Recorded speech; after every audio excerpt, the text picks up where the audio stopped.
প্রতিদিনই শক্ত রুটি খেয়ে খেয়ে বোরিং লাগছে বন্ধুরা, তো আজকে আমি দোকানের একদম নরম তুলতুলে পিঠায় পরোটার মতো রুটি বানিয়ে তোমাদেরকে দেখাবো।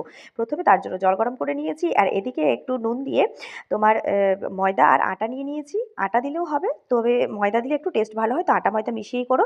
আর গরম জল দিয়ে নুন দিয়ে ভালো করে ওটাকে মাখিয়ে নিয়ে ওর উপরে তেল দিয়ে কিছুক্ষণ রেখে দিয়েছিলাম। এরপর বড় বড় লেচি করে নিতে হবে।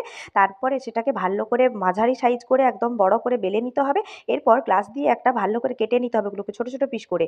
দিয়ে ছোট ছোট পিসগুলোকে ভালো করে একটা একটা পিস নেবে, আর ওর উপরে একটুখানি তেল দেবে, আর একটুখানি ময়দা বা আটা দিয়ে দেবে। তারপর আবার একটা পিস দেবে, তার উপরে একটুখানি তেল দেবে, আবার আটা ময়দা দিয়ে এভাবে 4টে পিস দিতে হবে, বা 5টাও দিতে পারো। এরপর ভালো করে ওটাকে বেলে নিতে হবে। দেখো একটু ময়দা আটা দিয়ে বেলে নিচ্ছে ভালো করে সুন্দর করে। এরপর একটু তেল দিয়ে দেবে, তারপরে তাওয়াতে একটু তেল দিবে। তো দেখো তাওয়াতে তেল দেওয়া হয়ে গেছে গরম, আর এদিকে আমি দিয়ে দেবো ওই রুটিটা বেলে নিয়েছি একদম পাতলা করে। আর এদিকে দেখো একবার উল্টোবে, দুবার উল্টোবে, তারপরে কিন্তু এটা হয়ে যাবে। আর একটা পাশ উল্টাবে আর একটু করে হাত দিয়ে ছাড়িয়ে নেবে। দেখো একদম নরম